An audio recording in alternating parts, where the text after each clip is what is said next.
এই বিশাল পৃথিবীর বুকে একটা দ্বীপ আছে, যেটা চোখে দেখলে মনে হবে যেন কোনো ভুল, একটা অসম্ভবকে জোর করে সম্ভব করে তোলার জায়গা। এই দ্বীপের নাম স্যান্টা ক্রুজ ডেল আইসোলেট। শুধুমাত্র 0.012 বর্গ কিলোমিটার আয়তন, দুটি ফুটবল মাঠ যতটা বড় তার চেয়েও সামান্য বেশি। আর এইটুকু জায়গায় গাদাগাদি করে বেঁচে আছেন প্রায় 400 জন মানুষ। শুধু ভেবে দেখুন, নিজের বাড়ির উঠানে যদি 50-60 জন মানুষ এসে থেকে যায় কেমন হতো। এখানে রাস্তা নেই, এখানে কোনো যানবাহন নেই, হাসপাতাল নেই, অ্যাম্বুলেন্স তো দূরের কথা, অসুস্থ হলে 1 ঘন্টা সমুদ্র পেরিয়ে যেতে হয় মূল ভূখণ্ডে। সপ্তাহে একদিন সরকার পানি এনে দেয়, আর বিদ্যুৎ সন্ধ্যা থেকে মধ্যরাত পর্যন্ত মাত্র 5 থেকে 6 ঘন্টা এখানে বিদ্যুৎ চলাচল থাকে। তাও সোলার প্যানেল না থাকলে সেই আলোও এদের মেলে না। এখানে একটা ঘরে প্রায় 8 থেকে 9 জন মানুষ ঘুমোয়, একটা বিছানাতেই, কিন্তু ভাগ করে নিতে হয় সবাইকে।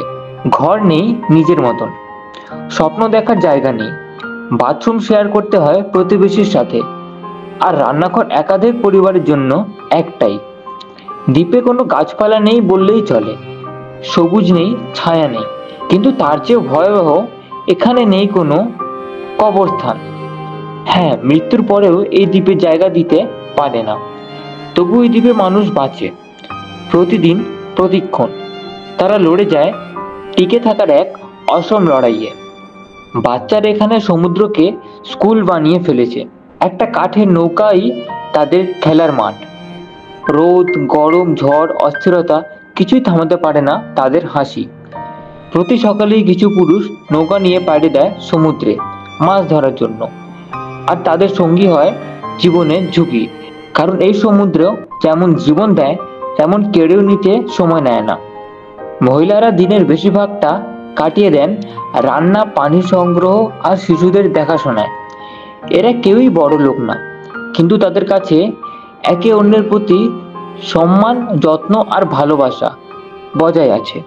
এই দ্বীপে একে অপরের জন্য দরজা বন্ধ থাকে না, প্রতিটি ঘরের এক পাশে হাসি আর এক পাশে কষ্ট থাকে।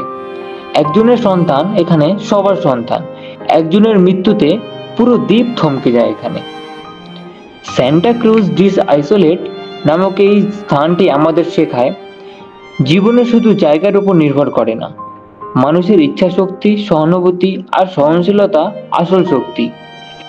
এটা শুধুই একটা দ্বীপ না, এটা মানবিকতা, সংগ্রাম আর ভালোবাসার এক প্রতিমূর্তি।